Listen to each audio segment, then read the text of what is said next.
मित्रांनो, महाराष्ट्रामध्ये 2013 सालापासून टीईटी परीक्षेला सुरुवात झाली। 2013 साली जी टीईटी परीक्षा संपन्न झाली, या परीक्षेमध्ये पेपर 1 मध्ये परिसर अभ्यास या विषयावर आधारित जे 30 प्रश्न विचारले गेले होते, या प्रश्नांचा आढावा सविस्तर विश्लेषण आणि स्पष्टीकरणाच्या माध्यमातून आपण जाणून घेणार आहोत। 2013 पासून 2024 सालापर्यंत ज्या काही महाराष्ट्रामध्ये टीईटी किंवा महाटीईटी परीक्षा झालेल्या आहेत, या प्रश्नपत्रिकांमध्ये जे विषयनिहाय प्रश्न विचारले गेले आहेत त्यांचा आपण आजचा हा जो पहिला व्हिडिओ आहे पीवायक्यू सिरीजचा, या माध्यमातून असे नवीन व्हिडिओ आता पब्लिश होतील चॅनलवरती आणि यामधून आपण मागील सर्वच प्रश्नपत्रिका कव्हर करणार आहोत। मित्रांनो, आपल्याला माहिती आहे गतवर्षींच्या प्रश्नपत्रिकांमध्ये विचारलेले जे प्रश्न असतात ते रिपीट होऊ शकतात किंवा हे जे प्रश्न आहेत त्याच्यामध्ये थोडेफार बदल करून ते नव्या स्वरूपामध्ये आपल्या समोर येत असतात किंवा आपण या प्रश्नांचं जे काही विश्लेषण आणि स्पष्टीकरण आज जाणून घेणार आहोत, या स्पष्टीकरणामध्ये जी ॲडिशनल माहिती आपल्याला मिळणार आहे त्यावरती सुद्धा येणाऱ्या टीईटी परीक्षेमध्ये प्रश्न विचारले जाऊ शकतात। त्याच्यामुळे आजचा हा व्हिडिओ अत्यंत महत्त्वाचा आहे, खास आहे आणि केंद्रप्रमुख परीक्षेची जर आपण तयारी करत असाल तर त्या परीक्षेच्या तयारीसाठी तर आजचा व्हिडिओ हा खूपच स्पेशल आहे। म्हणून आजचा व्हिडिओ सुरुवातीपासून शेवटपर्यंत काळजीपूर्वक पहा। नमस्कार मित्रांनो, मी सागर घालमे माझ्या द स्पर्धा गुरु या यूट्यूब चॅनलमध्ये तुम्हा सर्वांचं मनपूर्वक स्वागत करतो। मित्रांनो, द स्पर्धा गुरु या माझ्या यूट्यूब चॅनलला आपण पहिल्यांदाच व्हिजिट करत असाल किंवा चॅनल अजूनही सबस्क्राईब केला नसेल तर आवर्जून सबस्क्राईब करा आणि चॅनलवरील नवनवीन व्हिडिओंच्या नोटिफिकेशन्स मिळवण्यासाठी बेल आयकॉनवरती टॅप करायला विसरू नका। चला तर मित्रांनो, आजच्या व्हिडिओला सुरुवात करूया। टीईटी परीक्षा 2013 पेपर 1 मधील परिसर अभ्यासावरती जे 30 प्रश्न विचारले गेले होते त्यांचा आपण आढावा घेणार आहोत स्पष्टीकरणासह। प्रश्न क्रमांक 1, जीभ लाल होणे, त्वचा खरखरीत होणे यासारख्या विकारांवर उपचार म्हणून रुग्णाच्या आहारात कशाचा समावेश करण्याचा सल्ला डॉक्टर देतील, असा हा पहिला प्रश्न आहे आणि त्यासाठी 4 पर्याय आपल्या समोर आलेले आहेत। आता शक्यतो पर्याय वाचण्याचा आपण टाळूया, कारण की प्रश्न आणि अचूक उत्तर आणि स्पष्टीकरण आपल्यासाठी महत्त्वाचं आहे आणि जिथं काही ठिकाणी आपल्याला पर्यायांचं सुद्धा स्पष्टीकरण आपण केलेलं आहे की ज्याच्यावरती प्रश्न विचारले जाऊ शकतात आणि म्हणून त्या वेळेला आपण पर्याय सुद्धा घेतलेले आहेत, पण प्रत्येक वेळेला पर्याय वाचणं त्याच्यामध्ये आपला वेळ जाईल म्हणून हे पर्याय आपल्या समोर आहेत। सहज आता मी बोलतोय, तुम्ही ते ओव्हरलुक करताय, त्याच्यामध्ये पर्याय तुम्ही नजरेखालून घातलेले आहेत। प्रश्न क्रमांक 1, जीभ लाल होणे, त्वचा खरखरीत होणे यासारख्या विकारांवर उपचार म्हणून रुग्णाच्या आहारात कशाचा समावेश करण्याचा सल्ला डॉक्टर देतील। जर जीभ लाल होणे, त्वचा खरखरीत होणे असे विकार झालेले असतील तर डॉक्टर कोणता आहार घ्यायचा सल्ला आपल्याला देतात? तर मित्रांनो, अचूक उत्तर आहे पर्याय क्रमांक 1, आवळा, लिंबू, संत्रे, मोड आलेली कडधान्य, म्हणजे थोडक्यात लिंबूवर्गीय फळं आणि कडधान्य जे आहेत मोड आलेली, या पदार्थांचा आहारामध्ये जास्तीत जास्त समावेश करा असा सल्ला आपल्याला डॉक्टर देत असतात। आता स्पष्टीकरण पाहूया। मित्रांनो, हे जी काही लक्षणं आहेत ना, जीभ लाल होणे, त्वचा खरखरीत होणे, तर स्कर्वी नावाचा एक आजार आहे आणि हा जो स्कर्वी आजार आहे हा एक पोषणाशी संबंधित विकार आहे। प्रश्न येऊ शकतो की स्कर्वी हा आजार कशाशी संबंधित आहे, तर तो पोषणाशी संबंधित विकार आहे आणि याचं प्रमुख वैशिष्ट्य आहे जीभ लाल होणे आणि त्वचा खरखरीत होणे। याचबरोबर इतरही काही लक्षणं आहेत ज्याच्यामध्ये स्नायू दुखणे, शरीर दुखणे, थकवा येणे, हिरड्यांमधून रक्त येणे किंवा दात गळणे ही स्कर्वीची इतर सामान्य लक्षणं आहेत। असाही प्रश्न येऊ शकतो, खालीलपैकी स्कर्वी आजाराची कोणती लक्षणं आहेत किंवा लक्षणांवरून खालील दिलेला आजार योग्य आजार ओळखा, असाही प्रश्न येऊ शकतो। मित्रांनो, स्कर्वी हा जो आजार आहे ना तो व्हिटॅमिन सीच्या कमतरतेमुळे होतो। हा एक प्रश्न, ही ओळ फार महत्त्वाची, यावर प्रश्न येऊ शकतो की स्कर्वी हा आजार कोणत्या जीवनसत्वाच्या कमतरतेमुळे, अभावामुळे होतो? तर जीवनसत्व क, व्हिटॅमिन सी, किंवा असाही प्रश्न येऊ शकतो व्हिटॅमिन सीच्या अभावामुळे कोणता आजार होतो? तर स्कर्वी। व्हिटॅमिन सी जो आहे याचं, या जीवनसत्व कचं जे रासायनिक नाव आहे ते आहे एस्कॉर्बिक ऍसिड। एक सहज 2 प्रश्न निर्माण होतात। एस्कॉर्बिक ऍसिड हे कोणत्या जीवनसत्वाचं रासायनिक नाव आहे? जीवनसत्व क, व्हिटॅमिन सी। व्हिटॅमिन सीचे रासायनिक नाव काय? Ascorbic acid. मित्रांनो, व्हिटॅमिन सी हे असं जीवनसत्व आहे की जे पहिलं कृत्रिमरित्या संश्लेषित केलेलं जीवनसत्व आहे। पहिले कृत्रिमरित्या संश्लेषित जीवनसत्व कोणते? व्हिटॅमिन सी, जीवनसत्व क। आता हे व्हिटॅमिन सी आपल्या शरीरामध्ये का आवश्यक आहे? तर जखमा बरं करण्यासाठी, जखमा बऱ्या करण्यासाठी, दुरुस्तीसाठी, कार्टिलेज, हाडे आणि दातांच्या देखभालीसाठी हे व्हिटॅमिन सी किंवा जीवनसत्व क शरीरामध्ये योग्य प्रमाणात असणं आवश्यक आहे. आता हे व्हिटॅमिन सी याची कमतरता का भासते, तर अन्न जादा वेळ शिजवल्यामुळं आणि डब्बाबंद हे अन्न जादा काळ ठेवल्यामुळं मित्रांनो व्हिटॅमिन सी ची कमतरताही होत असते. आता एक जो प्रश्न आलेला आहे की असे जर लक्षणं असतील तर डॉक्टर काय सल्ला देतात, कोणता आहार आपल्याला घ्यायला सांगतात, तर असाही प्रश्न येऊ शकतो की व्हिटॅमिन सी जीवनसत्व क कोणत्या पदार्थांमध्ये सर्वात जास्त मिळतं किंवा या व्हिटॅमिन सी चे जीवनसत्व क चे प्रमुख स्रोत कोणते आहेत, कोणत्या अन्न पदार्थांमधून ते त्या ठिकाणी कोणत्या फळांमधून भाज्यांमधून ते शरीराला सर्वात जास्त मिळतं. तर या जीवनसत्व क चे व्हिटॅमिन सी चे प्रमुख स्रोत आहेत ते म्हणजे लिंबूवर्गीय जे काही फळं आहेत, मग आंबट फळं आहेत, लिंबू, संत्री, संत्र्याचा रस, आवळा, मिरची, स्ट्रॉबेरी, काळे मनुके, ब्रोकोली, कडधान्य आणि बटाटे ही या पदार्थांमध्ये किंवा ही जी नावं घेतलेली आहेत ती या व्हिटॅमिन सी चे प्रमुख स्रोत आहेत.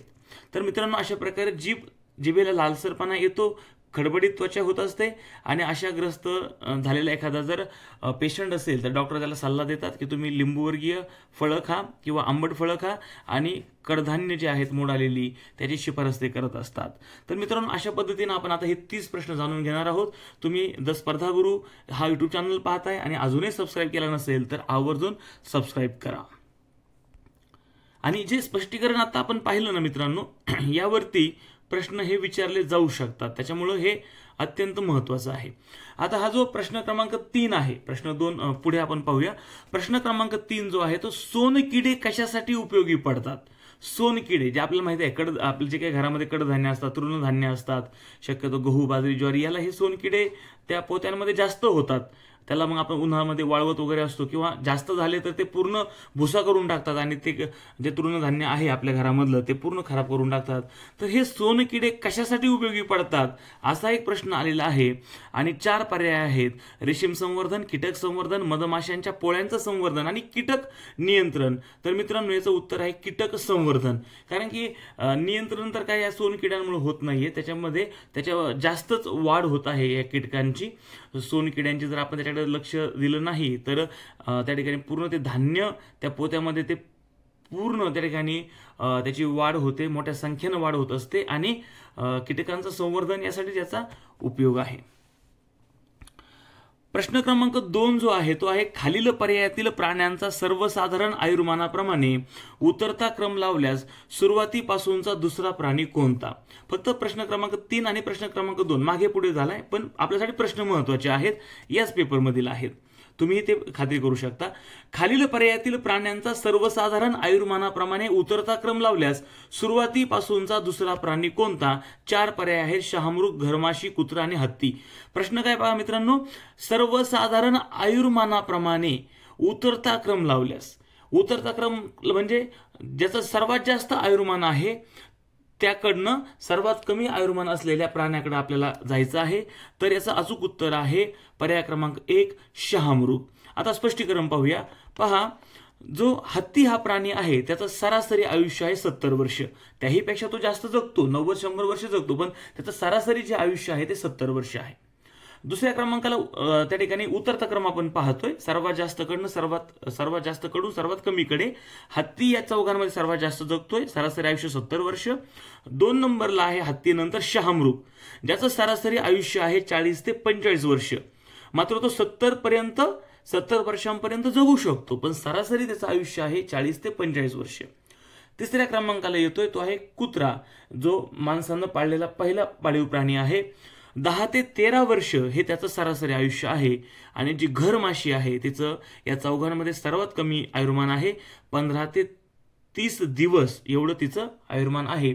आणि प्रश्नाप्रमाणे जो उतरता क्रम आयुर्मानाचा लावला तर दुसऱ्या क्रमांकावरती कोणता प्राणी येईल, तर दुसऱ्या क्रमांकावरती येईल शहामृग.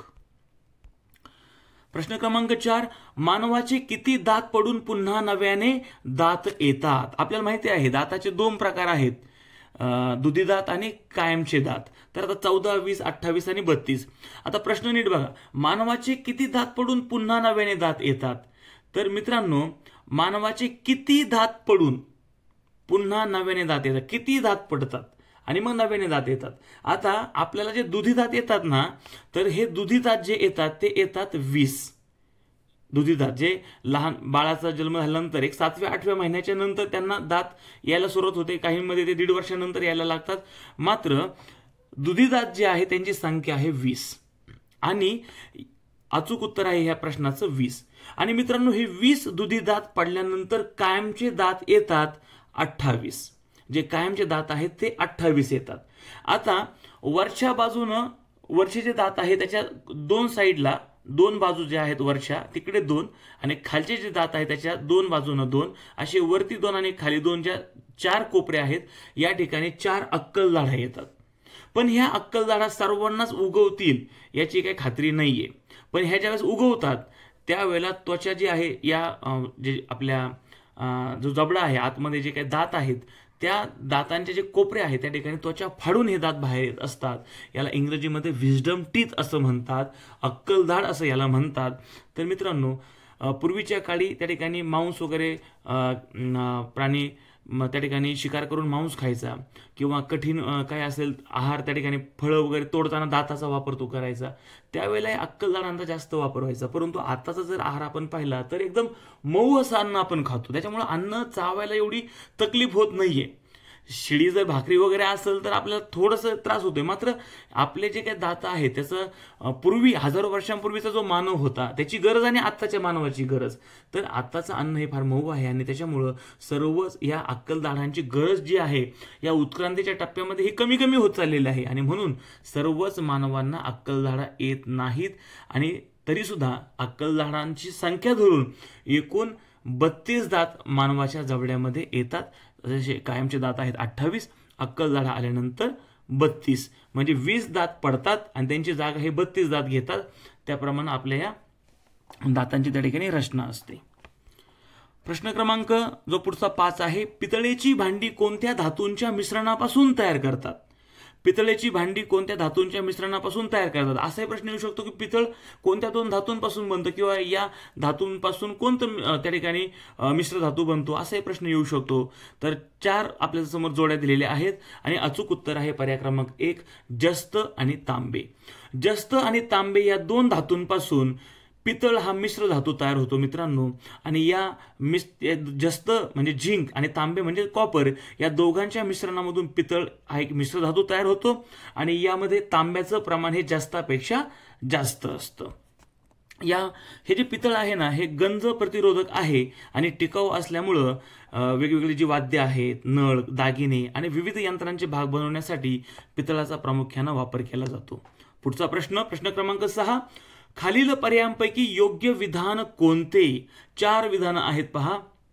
सर्वच जीवाणू उपद्रवी असतात, सर्वच जीवाणू उपकारक असतात, काही जीवाणू उपद्रवी तर काही उपकारक असतात, जीवाणू व विषाणू समान आकाराचे असतात. तर पर्याय क्रमांक 1, 2 आणि 4 आहे ना मित्रांनो हे चुकीचे विधान आहेत. पर्याय क्रमांक 3 हे बरोबर विधान आहे, योग्य विधान आहे. काही जीवाणू उपद्रवी तर काही उपकारक असतात. काहींचा आपल्याला फायदा पण आहे, ते उपकारक आहेत आणि काहींमुळे आपल्याला आजारही होऊ शकतात म्हणून ते उपद्रवी आहेत. पर्याय क्रमांक 3 जे आहे हे तिसरं विधान योग्य आहे. आता पाहून घेऊया स्पष्टीकरण.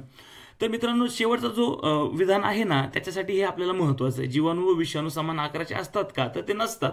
मग आता जीवाणू आणि विषाणूवरती प्रश्न येऊ शकतात ना, म्हणून हे स्पष्टीकरण. आता जीवाणू जे आहेत ना मित्रांनो ते स्वतः जगू शकतात, ते स्वयंपोषी आहेत, ते स्वतः जगू शकतात. सामान्यतः आढळणारे जे जीवाणू आहेत ते अन्न पचवण्यास मदत करतात, रोग निर्माण करणारे सूक्ष्मजीव नष्ट करतात, कर्करोगाच्या पेशींशी लढतात आणि पोषक तत्वे पुरवितात. तथापि कधी कधी या जीवाणूंमुळे गंभीर संसर्गही होऊ शकतो आणि गंभीर आजाराला सुद्धा ते कारणीभूत ठरू शकतात. आता जे विषाणू आहेत हे यजमानाशिवाय जगू शकत नाहीत, ते परपोषी आहेत. त्यांना कशाचा तरी आधारच घ्यायला लागतोय. जीवाणू हे स्वतः त्या ठिकाणी जगू शकतात, मात्र विषाणू हे त्या ठिकाणी आधार घेतल्याशिवाय जगू शकत नाहीत. अनेक विषाणू हे संसर्गांमुळं त्या ठिकाणी अनेक विषाणूंपासून जरी संसर्ग वगैरे झाला तरी आजार अजिबात होत नाही. मात्र काही प्रकरणांमध्ये धोकादायक आजार सुद्धा किंवा गंभीर आजार या विषाणूंमुळे होऊ शकतात. आता जीवाणूंचा आकार आणि विषाणूंचा आकार हा समान असतो असं चौथं विधान होतं, पण ते नाही. आता याचं स्पष्टीकरण जाणून घ्या, याच्यावरती प्रश्न येऊ शकतो. जीवाणूंचा जो आकार आहे तो साधारणतः 0.2 ते 10 मायक्रोमीटर एवढा आहे. आता या जीवाणूंचा जो सर्वात लहान आकार आहे 0.2 मायक्रोमीटर, या सर्वात लहान जीवाणूपेक्षा 10 ते 100 पट विषाणू हा लहान असतो. म्हणजे चौथं जे विधान आहे ना ते बघा, समान असतात असं होतं, ते समान नसतात. जीवाणूचा जो सर्वात लहान जीवाणू आहे 0.2 मायक्रोमीटरचा, त्याच्यापेक्षा 10 ते 100 पटीनं हा विषाणू त्या ठिकाणी लहान असतो. जीवाणूंमुळे कोणते आजार होतात, विषाणूंमुळे कोणते आजार होतात असाही प्रश्न येऊ शकतो. जीवाणूंमुळे निमोनिया, क्षयरोगासारखे आजार होतात. विषाणूंमुळे सर्दी, कांजण्या, गोवर, फ्लू, कोविड-19, न्यूमोनिया सारखे आजार होतात. तर मित्रांनो, असेच आपण स्पष्टीकरण पाहत पुढे जातो आहोत. हे स्पष्टीकरण आपल्याला TET पेपर 1-2 असेल, केंद्रप्रमुख परीक्षा असेल, यासाठी महत्त्वाचं आहे. आणि असेच व्हिडिओ आपण याही पुढच्या काळामध्ये घेऊन येणार आहोत, जेणेकरून आपल्याला TET परीक्षा पेपर 1, पेपर 2 आणि केंद्रप्रमुख परीक्षेची तयारी करण्यासाठी आपल्याला मदत होईल. द स्पर्धा गुरु हा चॅनल अजूनही सबस्क्राईब केला नसेल तर आवर्जून सबस्क्राईब करा. जाऊया आता प्रश्न क्रमांक 7 कडे. स्टेनलेस स्टीलला कोणत्या पदार्थांमुळे चकाकी येते? निकेल, कथील, जस्त. हे पर्याय क्रमांक 3 टाईप करताना जास्त झालाय तर जस्त आहे, आणि ग्रॅफाइट. तर मित्रांनो, अचूक उत्तर आहे निकेल. निकेलमुळं स्टेनलेस स्टीलला चकाकी येते. आता जसं पितळ आपण मागाशी पाहिलं ना, तसं स्टेनलेस स्टील हा सुद्धा मिश्र धातू आहे. तो लोह, निकेल आणि क्रोमियम या 3 धातूंपासून तयार केला जातो. लोह, निकेल आणि क्रोमियम या धातूंपासून स्टेनलेस स्टील हा मिश्र धातू तयार केला जातो, आणि या निकेलमुळं या स्टेनलेस स्टीलला चकाकी येते. स्टेनलेस स्टील गंजत नाही, त्याच्यामुळं इमारतींमध्ये भांडी तयार करण्यासाठी या स्टेनलेस स्टीलचा त्या ठिकाणी वापर केला जातो. प्रश्न येऊ शकतो, लोह, निकेल आणि क्रोमियम पासून कोणता मिश्र धातू तयार होतो? तर स्टेनलेस स्टील. किंवा स्टेनलेस स्टील हा मिश्र धातू कोणत्या धातूंपासून तयार होतो? लोह, निकेल, क्रोमियम, आणि निकेलमुळे त्याला चकाकी येते. प्रश्न क्रमांक 8. अणूमधील इलेक्ट्रॉनचे वस्तुमान प्रोटॉन्स व न्यूट्रॉन्सच्या वस्तुमानाच्या तुलनेत कसे असते? अणूमधील इलेक्ट्रॉनचे वस्तुमान प्रोटॉन्स व न्यूट्रॉन्सच्या वस्तुमानाच्या तुलनेत कसे असते? अचूक उत्तर आहे मित्रांनो पर्याय क्रमांक 2, फारच कमी असते. अणूमधील इलेक्ट्रॉनचे वस्तुमान प्रोटॉन्स व न्यूट्रॉन्सच्या वस्तुमानाच्या तुलनेत फारच कमी असते. आता हे स्पष्टीकरण जे आहे ना ते फार महत्त्वाचे पहा. अणूमधील इलेक्ट्रॉनचे वस्तुमान अंदाजे 9.109 गुणिले 10⁻31 किलोग्रॅम एवढं असतं. अणूमधील इलेक्ट्रॉनचे वस्तुमान किती असाही प्रश्न येऊ शकतो, त्यासाठी हा नंबर फार महत्त्वाचा आहे. अंदाजे 9.109 गुणिले 10⁻31 किलोग्रॅम. जे प्रोटॉन आणि न्यूट्रॉनच्या तुलनेत खूपच कमी असतं. प्रोटॉनच्या वस्तुमानाच्या तुलनेत इलेक्ट्रॉनचे वस्तुमान सुमारे 1/1840 पट असते. त्यामुळे अणूचे जवळजवळ सर्व वस्तुमान केंद्रकामध्ये त्या ठिकाणी केंद्रित झालेले असते. आणि अणूच्या केंद्रकामध्ये काय असतं? प्रोटॉन आणि न्यूट्रॉन.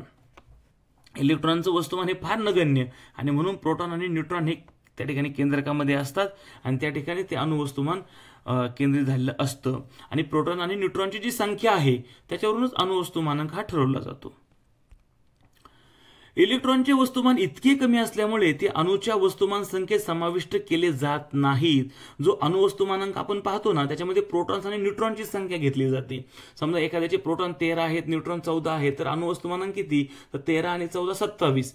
मात्र इलेक्ट्रॉनचा त्या ठिकाणी विचार केला जात नाही. इलेक्ट्रॉनच्या वस्तुमानापेक्षा त्याचा जो विद्युत भार आहे, चार्ज, हा रासायनिक गुणधर्म ठरवण्यासाठी अधिक महत्त्वाचा असतो. अणुवस्तुमानांकापेक्षा त्याचा विद्युत भार महत्त्वाचा असतो. पुढचा प्रश्न आहे प्रश्न क्रमांक 9. खालील पर्यायांपैकी निसर्गातील सफाई कामगार कोण आहे? 4 पर्याय आहेत: साप, वटवाघूळ, वाळवी आणि घार. आणि मित्रांनो, निसर्गातील सफाई कामगार आहे या 4 पैकी घार. आता सफाई कामगार कोणाला नेमकं म्हणायचं?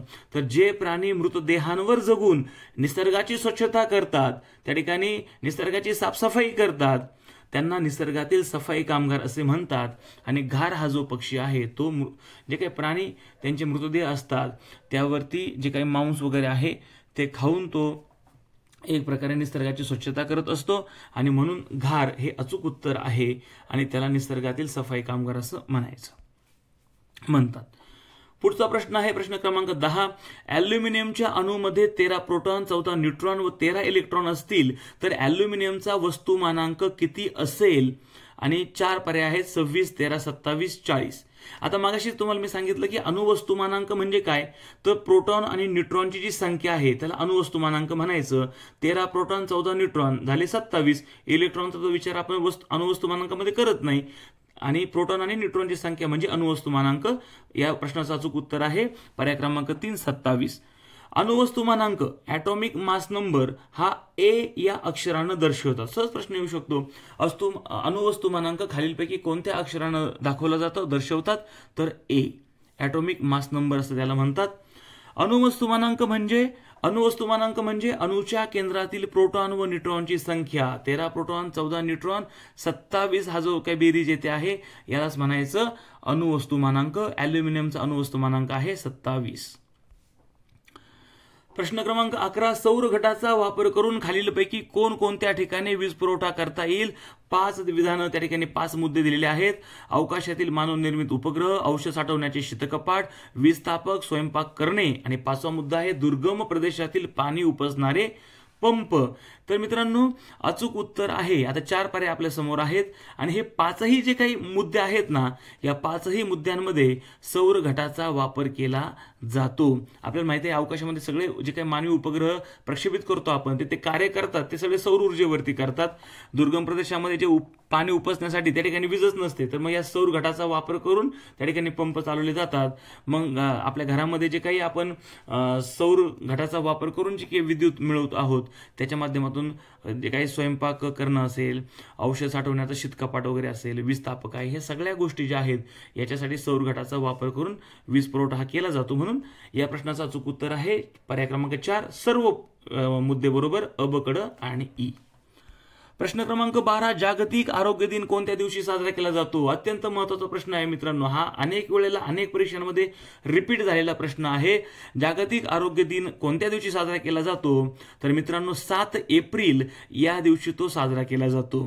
जागतिक आरोग्य संघटना WHO वर्ल्ड हेल्थ ऑर्गनायझेशन या WHO या जागतिक आरोग्य संघटनेची स्थापना 7 एप्रिल 1948 रोजी झालेली आहे आणि त्याचा जो पहिला वर्धापन दिन झाला 7 एप्रिल 1949ला. या पहिल्या वर्धापन दिनापासून या जागतिक आरोग्य दिनाला सुरुवात झालेली आहे आणि दरवर्षी आरोग्याशी संबंधित त्या ठिकाणी ज्या आरोग्यविषयक महत्त्वाच्या गोष्टी आहेत त्याकडे लक्ष वेधलं जावं यासाठी एक थीम दरवर्षी घोषित केली जाते. प्रश्न क्रमांक 13. राज्य विज्ञान शिक्षण संस्था कोठे आहे. अत्यंत महत्त्वाचा प्रश्न आहे कारण की या संस्थेचं आता नाव बदललेलं आहे. तर अचूक उत्तर आहे राज्य विज्ञान शिक्षण संस्था ही नागपूर या शहरामध्ये आहे. या संस्थेची स्थापना केंद्र शासनाच्या शालेय विज्ञान शिक्षण सुधार कार्यक्रमांतर्गत महाराष्ट्र शासनानं 1968 मध्ये पुणे या ठिकाणी केलेली होती. पण 1 एप्रिल 1980 पासून SCRTच्या विकेंद्रीकरणामुळं या संस्थेचं पुण्याहून नागपूरला स्थलांतर करण्यात आलं आणि सध्या या संस्थेचं नाव बदललेलं आहे. सध्या या संस्थेला प्रादेशिक विद्या प्राधिकरण असं म्हणतात. SISE state institute of science education या नावाने ही संस्था ओळखली जाते. या संस्थेचं प्रमुख कार्य काय आहे, तर शालेय स्तरावर विज्ञान शिक्षणाला प्रोत्साहन देणं आणि विद्यार्थ्यांमध्ये वैज्ञानिक दृष्टिकोन वाढवणं हे या संस्थेचं प्रमुख कार्य आहे. पुढचा प्रश्न क्रमांक 14. खालीलपैकी कोणते विधान बरोबर आहे. 4 विधानं केली आहेत मित्रांनो आणि याचं स्पष्टीकरण तर फारच महत्त्वाचं आहे. त्याच्यावरती प्रश्न येऊ शकतात, त्याच्यामुळे हे व्यवस्थित पहा. परिसंस्थेतील परपोषी सजीव हे उत्पादक असतात. दुसरं विधान परिसंस्थेतील भक्षक हे द्वितीय पोषण पातळीवर आहेत. तिसरं आहे मांसाहारी सजीव हे द्वितीय भक्षक आहेत. चौथं विधान आहे शाकाहारी सजीव हे परिसंस्थेत सर्वोच्च पातळीवर असतात. आता हे द्वितीय पोषण पातळी, तृतीय पोषण पातळी आणि हे प्रथम भक्षक, द्वितीय भक्षक, तृतीय भक्षक, हे थोडं द्वितीय पोषण म्हणजे द्वितीय भक्षक असं होत नाही बरं, याच्यामध्ये थोडासा बदल आहे. जाणून घेऊया उत्तर. पर्याय क्रमांक 3 हे योग्य विधान आहे. मांसाहारी सजीव हे द्वितीय भक्षक आहेत. स्पष्टीकरण पाहूया आता. पहिलं जे विधान होतं परिसंस्थेतील परपोषी सजीव हे उत्पादक नसतात. तर मित्रांनो उत्पादक हे म्हणजे पहिलं जे विधान दिलं होतं बघा प्रश्नामध्ये जे विधान आहे पहिल्या क्रमांकाचं उत्पादक असतात असं विधान आहे. पण खरं काय आहे विधान हे परिसंस्थेतील परपोषी सजीव हे उत्पादक नसतात कारण उत्पादक हे स्वतःचं अन्न स्वतः तयार करतात. भक्षक जे आहेत ते दुसऱ्या पोषण पातळीवर नसून ते अन्न साखळीतील वेगवेगळ्या स्तरांवर असू शकतात. जे दुसरं विधान आहे ना, परिसंस्थेतील भक्षक हे द्वितीय पोषण पातळीवर आहेत, तर ते नसून ते अन्न साखळीतील वेगवेगळ्या स्तरांवरती असू शकतात. आता पोषण पातळी ज्या आहेत ना, त्याच्यामध्ये उत्पादक जे आहेत ते पहिल्या पोषण पातळीवरती येतात. हिरव्या वनस्पती आणि इतर स्वयंपोषी जे जीव आहेत, जे सूर्यप्रकाशाचा वापर करून स्वतःचे अन्न तयार करतात, हे सगळे उत्पादक या प्रकारामध्ये मोडतात आणि ही पहिली पोषण पातळी आहे. आता जी दुसरी पोषण पातळी आहे ती आहे तृणभक्षक, जे थेट वनस्पती खातात, जसं की ससा किंवा नागतोडा आहे किंवा मग हरिण आहे. हे जे काही प्राणी किंवा कीटक आहेत हे तृणभक्षक आहेत, वनस्पती खातात, गवत खातात. हे दुसऱ्या पोषण पातळीवरती येतात. द्वितीय भक्षक जे आहेत ते तृतीय पोषण पातळीवरती येतात, जे तृणभक्षकांना खातात, जसं की लांडगा जे सशांना खातात. म्हणजे ससा हा तृणभक्षक आहे आणि लांडगा हा सशाला खातो, म्हणून तो द्वितीय भक्षक याच्यामध्ये येतो. तो त्या ठिकाणी शिकार इतर प्राण्यांची शिकार करून ते त्या ठिकाणी आपलं पोट भरतात आणि अशा हे जे काही तृतीय पोषण पातळी आहे याच्यामध्ये द्वितीय भक्षकांचा समावेश होतो. चतुर्थ जी पोषण पातळी आहे ते तृतीय भक्षक आहेत, जे द्वितीय भक्षकांना खातात, जसे की साप जो उंदराला खातो. म्हणजे पहिलं जे आहे पहिली पोषण पातळी उत्पादक, स्वतःचं अन्न स्वतः तयार करतात. दुसरी पोषण पातळी तृणभक्षक, जे गवत खातात, वनस्पती खातात. तिसरी जी पोषण पातळी आहे तृणभक्षक, जे द्वितीय भक्षक, जे तृणभक्षकांना खातात. चौथी पोषण पातळी आहे तृतीय भक्षकांची, जे द्वितीय भक्षकांना खातात. आणि मित्रांनो, मांसाहारी सजीव जे आहेत हे द्वितीय भक्षक असतात. परिसंस्थेमध्ये शाकाहारी सजीव सर्वोच्च पातळीवर नसतात, तर ते अन्न साखळीच्या दुसऱ्या पोषण पातळीवरती असतात आणि अन्न जाळ्यांमध्ये ते अनेक पातळ्यांवरती असू शकतात. हे जे काही शेवटचं विधान केलेलं होतं, परिसंस्थेत शाकाहारी सजीव सर्वोच्च पातळीवर असतात, तर ते नसतात. ते अन्न साखळीच्या दुसऱ्या पोषण पातळीवरती असतात. ते वनस्पती खातात, किंवा तृणभक्षक वगैरे आपण म्हणतो, त्या ठिकाणी त्या प्राण्यांचा समावेश होतो या पातळीवरती. उत्पादक म्हणजे वनस्पती हे सर्वात खालच्या पातळीवरती असतात. त्यानंतर शाकाहारी प्राणी प्राथमिक भक्षक आणि मग मांसाहारी प्राणी द्वितीय तृतीय भक्षक हे उच्च पातळ्यांवरती येतात, जे शाकाहारी प्राण्यांना खातात. प्रश्न क्रमांक 15. समकेंद्री पद्धतीने विज्ञान पाठ्यक्रमात खालील पर्यायांपैकी प्रथम कोणता घटक येईल? 4 घटक दिलेले आहेत, यापैकी कोणता घटक प्रथम येईल? त्या ठिकाणी जी काही आपली अनुक्रमणिक आहे त्याच्यानुसार जो काही या 4 घटक जे दिलेले आहेत याच्यामध्ये कोणतं प्रकरण पहिल्यांदा अभ्यासक्रमामध्ये पाठ्यक्रमामध्ये येणार आहे? तर पदार्थांच्या अवस्था, स्थायू, द्रव आणि वायू हे सगळ्यात पहिल्यांदा येणार आहे मित्रांनो. प्रश्न क्रमांक 16. खालील पर्यायांपैकी समाज सुधारक आणि त्यांनी स्थापन केलेल्या संस्था यांची अयोग्य जोडी कोणती? 4 आपल्या समोर आता जोड्या दिलेल्या आहेत. राजाराम मोहन रॉय ब्राह्मो समाज बरोबर आहे. पंडिता रमाबाई शारदा सदन बरोबर आहे. आत्माराम पांडुरंग तर्खडकर प्रार्थना समाज बरोबर आहे. आर्य समाज पंडित ईश्वरचंद्र विद्यासागर ही दुसरी जोडी चुकीची आहे, अयोग्य आहे. आर्य समाजाची स्थापना स्वामी दयानंद सरस्वती यांनी मुंबईमध्ये केलेली आहे. आर्य समाजाची स्थापना 1875 साली स्वामी दयानंद सरस्वती यांनी मुंबईमध्ये केली. त्यानंतर ब्राह्मो समाजाची स्थापना 1828 ला कलकत्त्यामध्ये केली. प्रार्थना समाजाची स्थापना 1867 ला मुंबईमध्ये झाली. शारदा सदनची स्थापना 1889 साली मुंबईमध्ये झाली.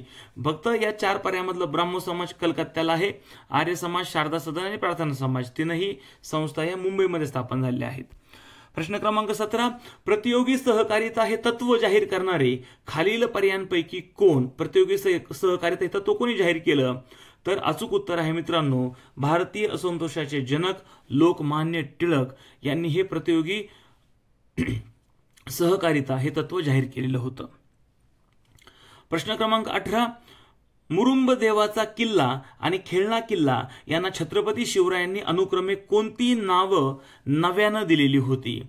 तर मित्रांनो अचूक उत्तर आहे, आता मुरुंबदेवाचा किल्ला तर आपल्याला माहिती, 4थीच्या परिसर अभ्यास जे काही भाग 2 आहे शिवछत्रपतींचा इतिहास, त्याच्यामध्ये आपण पाहिलं की ज्यावेळेस शिवछत्रपतींनी तोरणा जिंकून स्वराज्याचं तोरण बांधलं त्यावेळेला त्यांना जे काही त्या ठिकाणी घागरी भरून सोनं सापडलेलं होतं, त्यावेळेला या तोरणाच्या शेजारीच मुरुंबदेवाचा डोंगर होता आणि त्या ठिकाणी किल्ला अर्धवट अवस्थेमध्ये बांधून पडलेला होता आणि या तोरणा किल्ल्यावरती जे काही सोनं घागरींच्या माध्यमातून सापडलं होतं त्याचाच वापर करून मुरुंबदेवाचा जो काही अर्धवट किल्ला आहे त्याला पूर्णत्वास नेलं आणि त्याला शिवछत्रपतींनी त्या ठिकाणी राजगड असं नाव दिलेलं होतं आणि खेळणा किल्ला जो कोल्हापूरमध्ये आहे त्याला विशाळगड असे म्हणतात. आता राजगड पुणे जिल्ह्यामध्ये आहे, विशाळगड कोल्हापूर जिल्ह्यामध्ये आहे.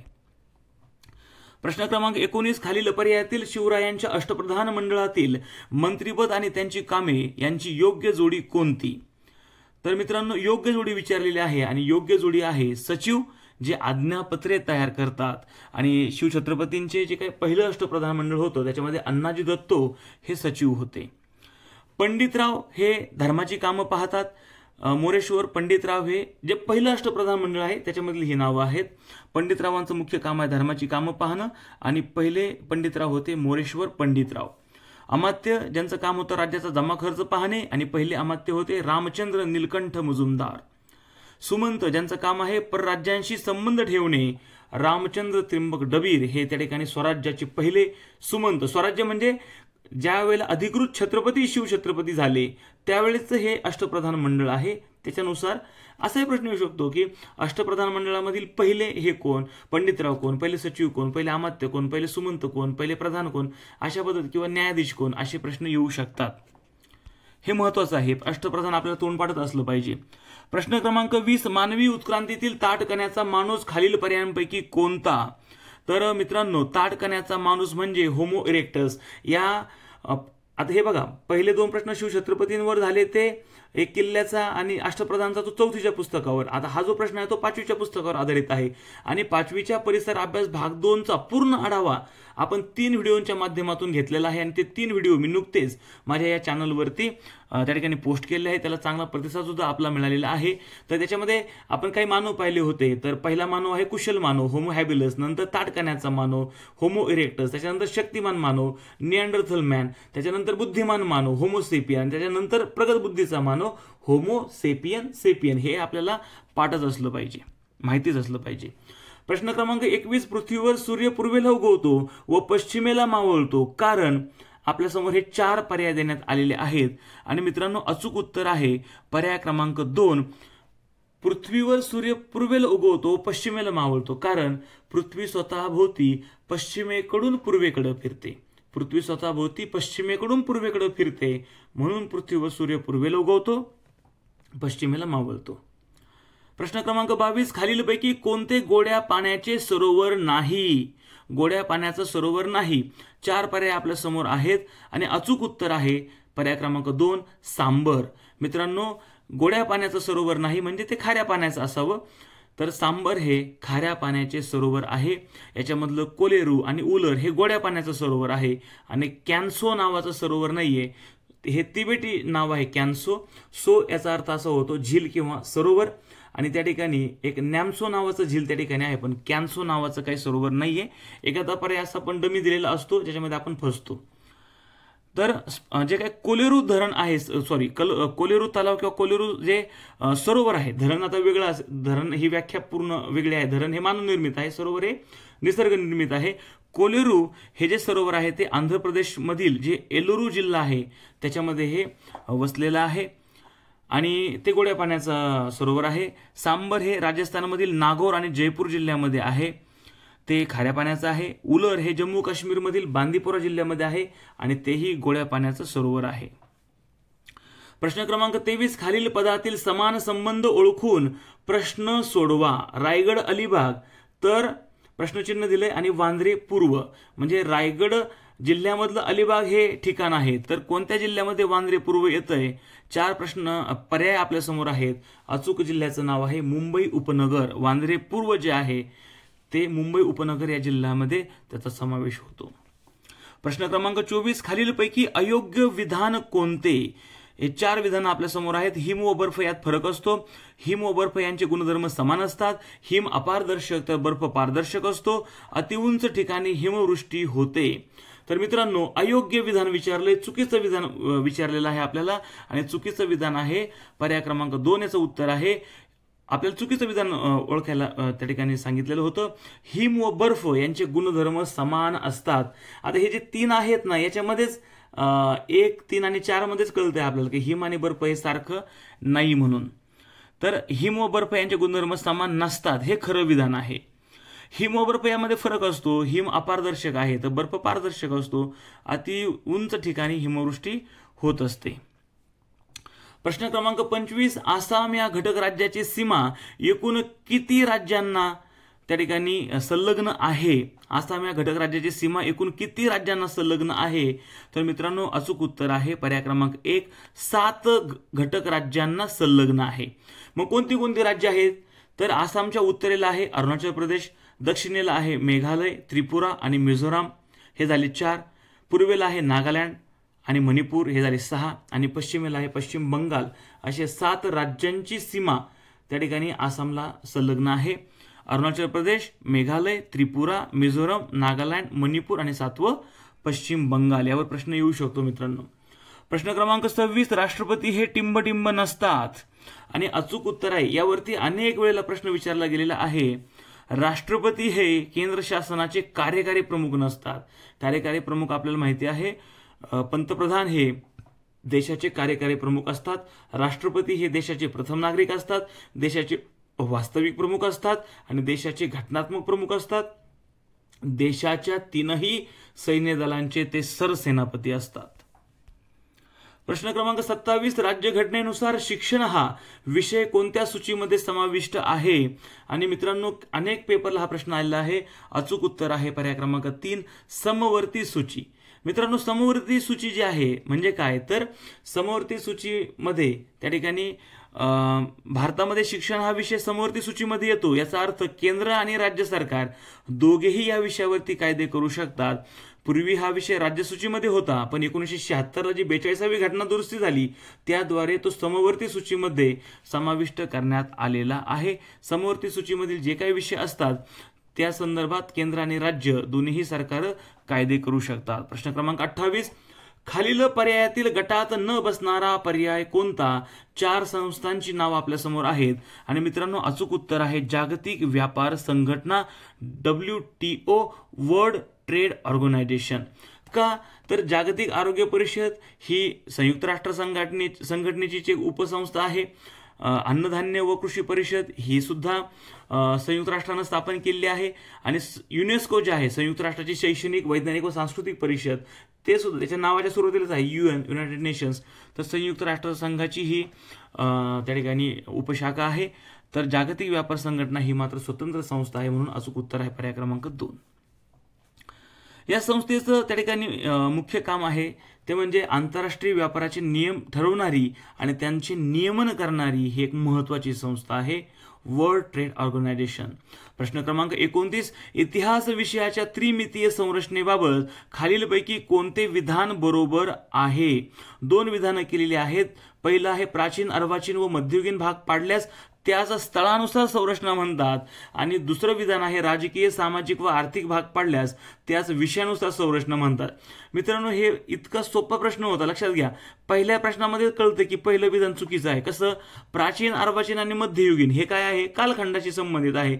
आणि इथं काय म्हणले? त्या स्थळानुसार संरचना म्हणतात. स्थळ कसं काय? हे ठिकाण थोडीचे. तर हे कालखंड आहे, म्हणून पहिलं विधान हे कालखंडानुसार संरचना आहे, हे स्थळानुसार नाही. हे चुकीचं विधान आहे. दुसरं विधान मात्र बरोबर आहे, म्हणून अचूक उत्तर आहे फक्त ब. शेवटचा प्रश्न, प्रश्न क्रमांक 30, खालीलपैकी परिसरीय घटकांबद्दल कोणते विधान बरोबर आहे? पाऊस, वादळ, भूकंप हे भौतिक घटक आहेत. पर्वत, नदी, समुद्र हे भौगोलिक घटक आहेत. गाव, शहर हे सामाजिक घटक आहेत. आणि निवडणुका या सांस्कृतिक घटक आहेत. मित्रांनो, या प्रश्नाचे 2 उत्तर आहेत बरं का, हे लक्षात घ्या. आता कोणती 2 आहेत? तर पर्याय क्रमांक 2, पर्वत, नदी, समुद्र हे भौगोलिक घटक आहेत, एकदम बरोबर आहे. आणि गाव, शहर हे सामाजिक घटक आहेत, हे सुद्धा बरोबर आहे. गाव शहरांमुळे सामाजिक क्रांती घडलेली आहे किंवा ज्या संस्कृती उदयाला आलेल्या आहेत त्या या गाव शहरांमुळे आलेल्या आहेत, म्हणून सामाजिक घटक आहे. हे दोनही विधानं बरोबर आहेत. त्यावेळेला ते प्रश्न बादही केलेला असेल. या प्रश्नाचे 2 अचूक उत्तर आहेत. निवडणुका या सांस्कृतिक घटक नाहीये, निवडणुका या राजकीय घटक आहे. आणि पाऊस, वादळ, भूकंप हे भौतिक घटक नाही, तो नैसर्गिक घटक आहे. अशा पद्धतीनं मित्रांनो आपण 2013 साली जी पहिली टीटी परीक्षा झाली त्याच्यातील पेपर 1 मधील परिसर अभ्यासावरती आधारित जे काही 30 प्रश्न विचारले गेले होते त्याचं अचूक विश्लेषण आणि स्पष्टीकरण आपण जाणून घेतलं. अत्यंत महत्त्वाचे हे प्रश्न आहेत केंद्रप्रमुखसाठी आणि आगामी टीटी पेपरसाठी. त्याच्यामुळे हा व्हिडिओ आपण खास बनवलेला होता तुमच्यासाठी. आपण हा संपूर्ण व्हिडिओ पाहिला त्याबद्दल मी आभारी आहे. आजचा हा व्हिडिओ तुम्हाला आवडला असेल तर आवर्जून लाईक करा. तुमचे काही त्या ठिकाणी सूचना असतील तर कमेंट करा कमेंट बॉक्समध्ये. इतरही तुमच्या मित्रांना ग्रुपमध्ये हा व्हिडिओ शेअर करायला विसरू नका. आणि मित्रांनो, चॅनल अजूनही सबस्क्राईब केला नसेल तर आवर्जून सबस्क्राईब करा, कारण की नवनवीन व्हिडिओच्या माध्यमातून आपण सातत्यानं भेटणार आहोत. आणि जर चॅनल सबस्क्राईब केला, बेल आयकॉनवरती टॅप करून ठेवलं तर आम्ही व्हिडिओ पोस्ट केल्याबरोबर लगेच आपल्याला त्याचं नोटिफिकेशन्स येणार आहे. मला विविध माध्यमातून तुमच्यापर्यंत व्हिडिओ पाठवण्याची सुद्धा गरज पडणार नाही. त्याच्यामुळे आवर्जून हा चॅनल सबस्क्राईब करा. आपल्याही इतर जे काही मित्र परिवार आपला या परीक्षेची तयारी करत असेल त्यांनाही हा चॅनल सबस्क्राईब करायला सांगा. मित्रांनो, हे जे काही विषय आहेत, हे प्रश्न जे आहेत तेही आपण त्या ठिकाणी आताच्या या व्हिडिओच्या माध्यमातून जाणून घेतले. मात्र अशाच प्रकारचे जे काही प्रश्न आहेत सरावासाठी, अनेक प्रश्न त्या ठिकाणी आपण सराव पेपरच्या माध्यमातून त्याच्या लिंक्स ज्या आहेत त्या शेअर करत असतो. त्या ठिकाणी रोज 300-400 त्या ठिकाणी आपले बांधव हे पेपर सोडवत असतात. आणि हे जे काही व्हिडिओ द स्पर्धागुरू यूट्यूब चॅनलवरती उपलब्ध आहेत आणि जे सराव पेपर आहे ते तुम्हाला विनामूल्य मोफत स्वरूपामध्ये द स्पर्धागुरू www.thesparthaguru.com या माझ्या वेबसाईटवरती उपलब्ध आहेत. तर मित्रांनो, तेही आवर्जून वेबसाईटला व्हिजिट करा आणि ते पेपर सोडवा, कारण की पेपर जवळ आलेले आहेत आणि सरावच आपल्याला वाचू शकतो. सराव फार महत्त्वाचा आहे मित्रांनो. त्याच्यामुळे स्वतःसाठी वेळ द्या, चांगली तयारी करा आणि या पहिल्याच प्रयत्नामध्ये त्या ठिकाणी आपल्याला यश संपादन